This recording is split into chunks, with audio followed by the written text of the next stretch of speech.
Hello friends, welcome to study कर। मैं हूं आपका दोस्त प्रभाकर। तो आज के इस लेक्चर में हम डेली करंट अफेयर्स में 11 फरवरी 2023 के मोस्ट इंपॉर्टेंट करंट अफेयर्स के क्वेश्चन डिस्कस करेंगे। तो आप इस पूरे लेक्चर को बहुत ही ध्यान से लास्ट तक जरूर देखिएगा। लास्ट में आपसे एक क्वेश्चन पूछा जाएगा जिसका आंसर आपको कमेंट बॉक्स में देना है। दोस्तों, कुछ दिनों से हमारे डेली करंट अफेयर्स के जो वीडियो है वो रेगुलर नहीं आ रहे हैं, उसके पीछे हेल्थ प्रॉब्लम है।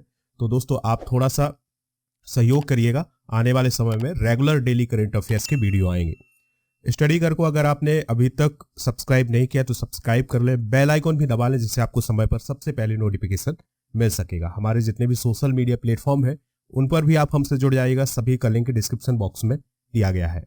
दोस्तों, सबसे पहले कल के करंट अफेयर्स को रिवाइज करते हैं, फिर आज के क्वेश्चन डिस्कस करेंगे। तो कल का क्वेश्चन था, इसरो और नासा के द्वारा निसार उपग्रह किस वर्ष लॉन्च किया जाएगा। तो दोस्तों, इसको सितंबर 2023 में लॉन्च किया जाएगा। बात आई है यहां पर इसरो की, तो इसरो का फुल फॉर्म होता है इंडियन स्पेस रिसर्च ऑर्गेनाइजेशन। इसके जो अभी प्रमुख है वो है एस सोमनाथ, और 15 अगस्त 1969 को इसरो की स्थापना हुई थी। एटीडी बेस्ट अवार्ड 2023 से किसे सम्मानित किया गया है, तो एनटीपीसी लिमिटेड को सम्मानित किया गया है। एनटीपीसी लिमिटेड जो है वो कोयले से बिजली बनाने का काम करता है। ग्रीन बॉन्ड जारी करने वाला देश का पहला शहरी निकाय कौन बना है, इंदौर। इंदौर जो है वो भारत की सबसे स्वच्छ सिटी है और ये 6 बार लगातार स्वच्छ शहर बन चुका है भारत का। सौरमंडल में सबसे अधिक उपग्रह वाला ग्रह कौन बना है, तो वो बना है जुपिटर यानी बृहस्पति। इसके अब 92 उपग्रह हो गए हैं। सुरक्षित इंटरनेट दिवस 2023 कब मनाया गया है, तो यह 7 फरवरी को मनाया गया है। हार्वर्ड लॉ रिव्यू की पहली भारतीय अमेरिकी महिला अध्यक्ष कौन बनी है, अप्सरा अय्यर। हाल ही में किस एयरक्राफ्ट कैरियर पर हल्के लड़ाकू विमान पहली बार उतारे गए हैं, तो आईएनएस विक्रांत पर उतारे गए हैं। आईएनएस विक्रांत जो है वो भारत में ही बना यानी स्वदेशी एयरक्राफ्ट कैरियर है और इसे सितंबर 2022 में नौसेना में शामिल किया गया था। अंतर्राष्ट्रीय जैव ईंधन गठबंधन में कौन से देश शामिल होंगे, तो अमेरिका और ब्राजील इसमें शामिल होने वाले हैं। अगला क्वेश्चन है, पहला सरस आजीविका मेला किस राज्य या केंद्र शासित प्रदेश में शुरू हुआ है, तो ये जम्मू और कश्मीर में शुरू हुआ है। मुख्य न्यायाधीश DY चंद्रचूड़ ने सुप्रीम कोर्ट के कितने नए न्यायाधीशों को शपथ दिलाई है, तो दोस्तों सुप्रीम कोर्ट के 5 नए न्यायाधीशों को शपथ दिलाई है। DY चंद्रचूड़ जो है वो भारत के 50वें चीफ जस्टिस ऑफ इंडिया है। चलिए दोस्तों, आज का पहला क्वेश्चन डिस्कस करते हैं, इंपॉर्टेंट है। विश्व दलहन दिवस कब मनाया जाता है, यानी वर्ल्ड पल्स डे कब सेलिब्रेट किया जाता है, तो ये सेलिब्रेट किया जाता है 10 फरवरी को। ठीक है, तो हर साल अंतर्राष्ट्रीय दलहन दिवस या विश्व दलहन दिवस मनाया जाता है 10 फरवरी को। दोस्तों, यह दिवस पहली बार 2016 में मनाया गया था और 2023 की जो थीम है वो है सतत भविष्य के लिए दालें। 10 फरवरी 2019 को विश्व दलहन दिवस के रूप में मनाने का प्रस्ताव पारित किया गया था और फिर इसके बाद 10 फरवरी को विश्व दलहन दिवस मनाया जाने लगा, लेकिन पहला जो है 2016 में ही मनाया गया था। भारत दलहन का सबसे बड़ा उत्पादक देश है, जो विश्व में पैदा होने वाली कुल दालों का लगभग 25% उत्पादन करता है। यानी कि भारत जो है पूरी दुनिया में जो दालें होती हैं उसका 25% उत्पादन करता है। दालों के उत्पादन में राजस्थान भारत का पहला राज्य है। और दोस्तों, एक और पॉइंट याद रखना है कि जो भारतीय दलहन अनुसंधान संस्थान है वो कानपुर में स्थित है। इंपॉर्टेंट डे डिस्कस करते हैं फरवरी माह के। तो 1 फरवरी को भारतीय तटरक्षक दिवस मनाया गया है। 2 फरवरी को विश्व आर्द्रभूमि दिवस। 4 फरवरी को विश्व कैंसर दिवस मनाया गया। 4 फरवरी को श्रीलंका का राष्ट्रीय दिवस भी मनाया गया और 7 फरवरी को अंतर्राष्ट्रीय विकास सप्ताह। 4 फरवरी को सामाजिक न्याय का विश्व दिवस मनाया गया। 21 फरवरी को अंतर्राष्ट्रीय मातृभाषा दिवस और 22 फरवरी को विश्व स्काउट दिवस भी मनाया जाएगा। तो दोस्तों, ये सभी पॉइंट जो है नोट कर लें। अगला क्वेश्चन है, ये भी बहुत ही इंपॉर्टेंट क्वेश्चन है, आने वाले हर एक एग्जाम में ये क्वेश्चन पूछा जाएगा, स्टार जरूर कर लीजिएगा। भारत के किस राज्य या केंद्र शासित प्रदेश में लिथियम के भंडार पाए गए हैं, तो दोस्तों अभी हाल ही में जम्मू कश्मीर में लिथियम के भंडार पाए गए हैं भारत में। तो ये भारत के लिए बहुत ही अच्छी खबर है, क्योंकि अभी तक लिथियम के लिए हम अन्य देशों पर निर्भर रहते थे, लेकिन हमारी जो निर्भरता है वो अब कुछ कम होगी, क्योंकि जम्मू कश्मीर में इसके 59 लाख टन लिथियम के भंडार पाए गए हैं। ठीक है, तो जम्मू कश्मीर का जो रियासी डिस्ट्रिक्ट है उसका जो सलाल हैमाना क्षेत्र है वहां पर लिथियम के भंडार की खोज की है? किसने की है? भारतीय भूवैज्ञानिक सर्वेक्षण ने। अभी तक भारत लिथियम के लिए अन्य देशों जैसे अर्जेंटीना, चिली, इन सभी देशों पर निर्भर था, लेकिन अब वो निर्भरता को कम करेगा। अभी हाल ही में भारत ने अर्जेंटीना में 2 लिथियम और 1 तांबे की खदान की खोज भी की है। तो ये करंट अफेयर्स में हमने डिस्कस किया था, तो इसे भी आप नोट कर लें। लिथियम के बारे में जान लेते हैं। तो दोस्तों यह एक रासायनिक तत्व है जिसका प्रतीक होता है Li। क्या होता है दोस्तों? Li। इसे व्हाइट गोल्ड भी कहा जाता है। एग्जाम में पूछा जा सकता है कि व्हाइट गोल्ड के नाम से किसे जाना जाता है, तो वो जाना जाता है लिथियम को। यह एक नरम और चांदी के समान सफेद धातु है। मानक परिस्थितियों में यह सबसे हल्की धातु और सबसे हल्का ठोस तत्व है। यह क्षारीय और एक दुर्लभ धातु है। लिथियम का जो परमाणु क्रमांक है, याद रखिएगा, 3 होता है। जो आवर्त सारणी होती है तत्वों की, उसमें इसका स्थान क्या है? 3 है।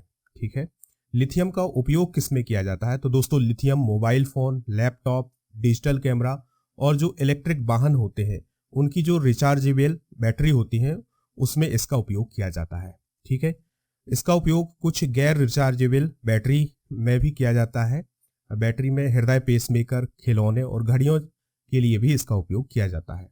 सर्वाधिक भंडार वाले देश जो है वो है चिली, ऑस्ट्रेलिया और अर्जेंटीना। ठीक है। यानी यहाँ पर सबसे अधिक मात्रा में लिथियम पाया जाता है। दोस्तों आपके लिए एक इन्फॉर्मेशन है कि अगर आप मध्य प्रदेश पटवारी परीक्षा की तैयारी कर रहे हैं या फिर मध्य प्रदेश के किसी भी एग्जाम की तैयारी कर रहे हैं, तो उसके लिए मॉक टेस्ट हमारे ऐप पर उपलब्ध है। ऐप का लिंक डिस्क्रिप्शन बॉक्स में दिया गया है। ये जो मॉक टेस्ट है हिंदी और अंग्रेजी दोनों माध्यम में है, तो आप ज्वाइन कर सकते हैं। और अगर आप इसमें डिस्काउंट पाना चाहते हैं तो डिस्काउंट भी मिल जाएगा। आपको मेरा कूपन कोड यूज करना है PS100। अगला क्वेश्चन है, क्रिकेट के तीनों फॉर्मेट में शतक लगाने वाले पहले भारतीय कप्तान कौन बने हैं? बने हैं रोहित शर्मा। तो भारतीय कप्तान रोहित शर्मा क्रिकेट के तीनों फॉर्मेट यानी कि ODI, टेस्ट और जो T20 है उन तीनों में एक कप्तान के रूप में उन्होंने शतक लगाए हैं। रोहित ने यह उपलब्धि ऑस्ट्रेलिया के खिलाफ नागपुर में खेले गए सीरीज के पहले टेस्ट के दूसरे दिन 120 रन की पारी खेल करके ये उपलब्धि हासिल की है। रोहित शर्मा का टेस्ट क्रिकेट में यह 9वां शतक है। रोहित शर्मा वनडे में बतौर कप्तान 3 और T20 में 2 शतक लगा चुके हैं, जबकि रोहित शर्मा वनडे क्रिकेट में कुल 30 और T20 में 4 शतक लगा चुके हैं। दोस्तों रोहित शर्मा के कुल रिकॉर्ड भी देखते हैं तो एक दिवसीय अंतर्राष्ट्रीय क्रिकेट यानी ODI में एक मैच में सबसे ज्यादा 264 रन बनाने वाले पहले खिलाड़ी हैं। ठीक है। वह एकमात्र ऐसे बल्लेबाज हैं जिन्होंने ODI में 3 दोहरे शतक लगाए हैं। वर्ल्ड कप 2019 में उन्होंने सबसे ज्यादा 5 शतक लगाए थे और वो ऐसा करने वाले पहले खिलाड़ी हैं। एक मैच में सर्वाधिक छक्के 16 छक्के लगाने का रिकॉर्ड किसके पास है? रोहित शर्मा के पास है। तो ये कुछ रिकॉर्ड है रोहित शर्मा के, इन्हें भी आप नोट कर ले, एग्जाम के पॉइंट ऑफ व्यू से इंपॉर्टेंट हो जाते हैं। भारत ने तुर्की, जिसे पहले तुर्की कहा जाता था, में भूकंप प्रभावित लोगों को राहत देने के लिए कौन सा ऑपरेशन चलाया है? ठीक है दोस्तों। तो अभी हाल ही में भारत ने जो तुर्की में भूकंप प्रभावित लोग हैं उनको बचाने के लिए, उनको राहत देने के लिए एक ऑपरेशन चलाया है जिसका नाम है ऑपरेशन दोस्त। याद रखिएगा कि जो दोस्त शब्द है ये टर्की भाषा में और हिंदी में एक ही है और एक ही मतलब होता है इसका। 6 फरवरी 2023 को तुर्की और सीरिया में 7.8 तीव्रता का भूकंप आया है। इसमें अब तक जो आज तक की न्यूज है दोस्तों, उसके अनुसार 22,000 लोगों की मृत्यु हो गई है। तो ऑपरेशन दोस्त के तहत भारतीय सेना तुर्की में हटाई प्रांत में एक फील्ड अस्पताल स्थापित किया गया है और वहां पर वो लोगों की मदद कर रही है भारतीय सेना। दोस्तों भारतीय वायुसेना के C-17 ग्लोबल मास्टर विमान को ऑपरेशन में लगाया गया है। भारत के द्वारा चलाए गए कुछ प्रमुख ऑपरेशन भी डिस्कस करते हैं। तो 2015 में ऑपरेशन मैत्री चलाया था भारत ने। नेपाल में जो भूकंप से लोगों को बचाने के लिए चलाया था, भूकंप आया था 2015 में, तो उसे बचाने के लिए भारत ने ऑपरेशन मैत्री चलाया। और ऑपरेशन राहत चलाया था 2015 में, जो यमन में भारतीय फंसे थे, युद्ध छिड़ गया था यहाँ पर, तो भारतीयों को बचाने के लिए ऑपरेशन राहत 2015 में चलाया गया। वंदे भारत मिशन 2020 चलाया गया। कब? कोरोना के समय जो दूसरे देशों में फंसे भारतीय थे उनको लाने के लिए वंदे भारत मिशन चलाया गया। ऑपरेशन देव शक्ति या देवी शक्ति 2021 में चलाया गया। अफगानिस्तान में जो तालिबान था वो कब्जा कर रहा था अफगानिस्तान पर, वहां की राजधानी काबुल पर, तो वहां से भारतीयों को वापस लाने के लिए ऑपरेशन देव शक्ति चलाया गया था 2021 में। ऑपरेशन गंगा ये 2022 में चलाया गया था। कब चलाया गया था? जब रूस ने यूक्रेन पर हमला कर दिया था, तो वहां जो भारतीय फंसे थे उन भारतीयों को वापस लाने के लिए ऑपरेशन गंगा चलाया गया था। तो ये जो ऑपरेशन हैं दोस्तों, आप ये नोट कर लें। अगला क्वेश्चन है SSLV-D2 रॉकेट को किसने लॉन्च किया है? तो इसरो ने अभी इस रॉकेट को लॉन्च किया है। दोस्तों, इसरो ने सतीश धवन स्पेस सेंटर श्रीहरिकोटा से अपने सबसे छोटे रॉकेट SSLV-D2 को अंतरिक्ष में प्रक्षेपित किया है। दोस्तों, SSLV का फुल फॉर्म जरूर याद रखिएगा। इसका नाम है स्मॉल सैटेलाइट लॉन्च व्हीकल। इसके नाम से ही आप समझ गए होंगे इसका नाम क्या है और इसका काम क्या है। तो स्मॉल सैटेलाइट लॉन्च व्हीकल यानी जो छोटे उपग्रह होते हैं उनको लॉन्च करने वाला जो व्हीकल है उसका नाम है स्मॉल सैटेलाइट लॉन्च व्हीकल। ठीक है। तो दोस्तों, अभी तक क्या होता था कि अगर भारत की जो अंतरिक्ष एजेंसी है इसरो, उसको अगर किसी भी उपग्रह को लॉन्च करना हो, चाहे वो छोटा हो बड़ा हो किसी भी प्रकार का हो, तो उसे PSLV या फिर दोस्तों GSLV, इन सब से उन उपग्रहों को लॉन्च करना होता था। लेकिन इनका जो खर्चा है वो बहुत अधिक होता है। तो अब भारत ने एक छोटा लॉन्चर व्हीकल सिस्टम बनाया है, इसका नाम है SSLV। इससे छोटे उपग्रह जो हैं उनको लॉन्च किया जा सकेगा और इसका खर्च भी बहुत कम है। ठीक है। तो इसरो ने इस रॉकेट के माध्यम से अभी हाल ही में 3 उपग्रह जो है वो अंतरिक्ष में भेजे हैं। पहला है EOS-7। EOS का फुल फॉर्म होता है अर्थ ऑब्जर्वेशन सैटेलाइट, और फिर है आजाद सैट-2, और फिर है जेनुअस फर्स्ट जो कि अमेरिका का सैटेलाइट है। तो ये 3 सैटेलाइट जो है भारत ने अभी लॉन्च किए हैं। बात कर लेते हैं इसरो की। तो इसका फुल फॉर्म होता है इंडियन स्पेस रिसर्च ऑर्गेनाइजेशन। 15 अगस्त 1969 को इसकी स्थापना हुई थी। यह भारत की राष्ट्रीय अंतरिक्ष एजेंसी है। यह आंध्र प्रदेश के श्रीहरिकोटा में सतीश धवन अंतरिक्ष केंद्र में अपना रॉकेट लॉन्च करता है। इसका मुख्यालय बेंगलुरु में है। इसके अध्यक्ष है S सोमनाथ। अगला क्वेश्चन है क्वाड साइबर चैलेंज किसने लॉन्च किया है? तो अभी हाल ही में जो क्वाड देश हैं उनके द्वारा क्वाड साइबर चैलेंज लॉन्च किया गया है। तो क्वाड में कितने देश शामिल हैं? क्वेश्चन आपसे पूछा जा सकता है। तो क्वाड में 4 देश शामिल हैं, भारत, ऑस्ट्रेलिया, अमेरिका और जापान। तो इन्होंने अभी हाल ही में साइबर सिक्योरिटी को लेकर के क्वाड साइबर चैलेंज लॉन्च किया है। इस चैलेंज के माध्यम से जो इंडो पैसिफिक रीजन है उसमें साइबर सुरक्षा तंत्र को मजबूत किया जाएगा। ठीक है। क्वाड के बारे में बात कर लेते हैं। तो क्वाड को क्वाड्रिलैटरल सिक्योरिटी डायलॉग के नाम से भी जाना जाता है। यह 4 देशों अमेरिका, जापान, ऑस्ट्रेलिया और भारत का एक समूह है। 2007 में जो जापान के पूर्व प्रधानमंत्री थे शिंजो आबे जी, उनके द्वारा इसकी अवधारणा लाई गई थी। अभी हाल ही में जो 4 देश हैं इनके प्रमुख कौन है? तो भारत के प्रधानमंत्री हैं नरेंद्र मोदी जी, और जापान के जो प्राइम मिनिस्टर है वो है फुमियो किशिदा। इसके अलावा अमेरिका के जो राष्ट्रपति हैं वो है जो बाइडेन, और ऑस्ट्रेलिया के जो प्राइम मिनिस्टर हैं वो है एंथनी अल्बनीज। तो ये 4 प्रमुख भी आप नोट कर लें। अगला क्वेश्चन है किस देश ने बिजली संकट के कारण आपदा की स्थिति की घोषणा की है? यानी दोस्तों वहां पर इमरजेंसी डिक्लेयर की गई है बिजली की आपदा को लेकर। किस देश में? दक्षिण अफ्रीका में, साउथ अफ्रीका में। ठीक है। तो हाल ही में साउथ अफ्रीका के जो प्रेसिडेंट है सिरिल रामाफोसा, उनके द्वारा स्टेट ऑफ द नेशन संबोधन किया गया कैप टाउन में, और उसमें उन्होंने बिजली संकट को लेकर आपदा की स्थिति की घोषणा कर दी। उन्होंने कहा कि हमारे देश में अब आपदा की स्थिति आ गई है बिजली को लेकर। अब ऐसा क्यों हुआ है? क्योंकि दोस्तों पिछले 8 से 10 सालों में जो साउथ अफ्रीका है वहां पर बिजली की चोरी की जो समस्या है वो सबसे बड़ी समस्या बन गई है, जिसके कारण वहां पर आपदा की स्थिति आ गई है।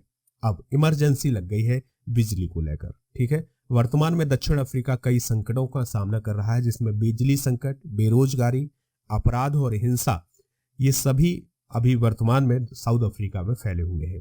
तो जो सिरिल रामाफोसा है उन्होंने अपने स्टेट ऑफ द नेशन संबोधन में बिजली संकट की घोषणा की है। बात कर लेते हैं साउथ अफ्रीका की। तो सिरिल रामाफोसा जो है यहाँ के राष्ट्रपति हैं। यहाँ की 3 राजधानियां हैं। कैप टाउन है जो कि विधायी राजधानी है, प्रिटोरिया है जो कि कार्यकारी राजधानी है, और ब्लॉम फोंटेन जो है वो न्यायिक राजधानी है। यहाँ की करेंसी याद रखिएगा, करेंसी का नाम है रैंड। अगला क्वेश्चन है तीसरे खेलो इंडिया विंटर गेम कहाँ शुरू हुए हैं? तो ये शुरू हुए हैं जम्मू कश्मीर में। तो केंद्रीय युवा कार्य और खेल मंत्री हैं अनुराग सिंह ठाकुर। तो उन्होंने जम्मू कश्मीर के बारामूला जिले के गुलमर्ग में खेलो इंडिया विंटर गेम का उद्घाटन किया है। ये जो गेम है ये 10 से 14 जनवरी 2023 तक आयोजित किए जाएंगे। इसमें 29 राज्यों के 1500 खिलाड़ी हिस्सा लेने वाले हैं। दोस्तों यह खेलो इंडिया विंटर गेम का तीसरा संस्करण है। पहला संस्करण 2020 में आयोजित किया गया था और अब तक जो 2 संस्करण हो चुके हैं उसमें जो जम्मू और कश्मीर है वो टॉप पर रहा है। दोस्तों इस 5 दिन की प्रतियोगिता में snow shoe race, ice skating, ice hockey, skiing और स्नोबोर्डिंग जैसे खेल आयोजित किए जाएंगे। अगला क्वेश्चन है, जयदेवपुर डोंगी रेल लाइन का उद्घाटन किसने किया है? तो अभी हाल ही में बांग्लादेश की जो प्राइम मिनिस्टर है शेख हसीना जी, उनके द्वारा जयदेवपुर डोंगी रेल लाइन का उद्घाटन किया गया है। अब एक पॉइंट और याद रखिएगा कि ये जो रेल लाइन है ये बांग्लादेश में ही है, ठीक है, और इसका उद्घाटन भी बांग्लादेश की प्राइम मिनिस्टर ने किया है। लेकिन ये भारत के लिए खास क्यों है? क्योंकि दोस्तों इस रेल लाइन के लिए भारत ने एक रियायती ऋण उपलब्ध कराया था जिससे ये रेल लाइन बनी हुई है, ठीक है। तो ये भारत के लिए भी इंपॉर्टेंट है। दोनों देशों के बीच जो स्थायी दोस्ती है उसका एक प्रमाण है। और दोस्तों इस कार्यक्रम में भारत के जो कार्यवाहक हाई कमिश्नर है बिनॉय जॉर्ज, वो भी इस अवसर पर वहां पर उपस्थित रहे हैं। अगला क्वेश्चन है, हाल ही में उच्चतम न्यायालय में कितने जजों को पदोन्नत किया गया है? देखिए दोस्तों हमने पिछले करंट अफेयर्स में डिस्कस किया था कि 5 जजों को शपथ दिलाई गई है, लेकिन अब 2 और जजों को पदोन्नत किया गया है, यानी वो भी अब सुप्रीम कोर्ट के जज बन गए हैं। तो अभी दोस्तों 2 जो जज हैं उनको सुप्रीम कोर्ट का जज पदोन्नत किया है। किसने? राष्ट्रपति द्रौपदी मुर्मू जी ने। वो 2 लोग कौन है? तो इलाहाबाद उच्च न्यायालय के जो मुख्य न्यायाधीश है राजेश बिंदल और गुजरात उच्च न्यायालय के जो मुख्य न्यायाधीश है अरविंद कुमार, इन दोनों लोगों को भी अब सुप्रीम कोर्ट का जज बना दिया गया है। इस प्रकार से सुप्रीम कोर्ट में अब कुल जजों की संख्या हो गई है 34। इसमें चीफ जस्टिस ऑफ इंडिया भी शामिल है। दोस्तों अभी हाल ही में 5 जो जज नियुक्त किए गए हैं जिनको शपथ दिलाई गई है वो है पंकज मित्तल, संजय करोल, पीबी संजय कुमार, असदुद्दीन अमातुल्लाह और मनोज मिश्रा। ये सभी जो हैं अभी हाल ही में सुप्रीम कोर्ट के जज बने हैं। तो ये सभी इंपॉर्टेंट जानकारी आप नोट कर लें। अब आपसे क्वेश्चन पूछा जा रहा है जिसका आंसर आपको कमेंट बॉक्स में देना है। विश्व दलहन दिवस कब मनाया जाता है? 10 फरवरी, 11 फरवरी, 8 फरवरी या 9 फरवरी? जो भी इसका राइट आंसर हो कमेंट बॉक्स में जरूर बताइएगा। पीडीएफ डाउनलोड करना हो तो वो आप हमारे ऐप से कर सकते हैं। ऐप का लिंक डिस्क्रिप्शन बॉक्स में दिया गया है, वहां से आप पीडीएफ डाउनलोड कर लें, आपको पीडीएफ मिल जाएगा। और दोस्तों लेक्चर को लाइक करें, शेयर करें सभी दोस्तों को, सभी सोशल मीडिया प्लेटफॉर्म पर। जय हिंद, वंदे मातरम।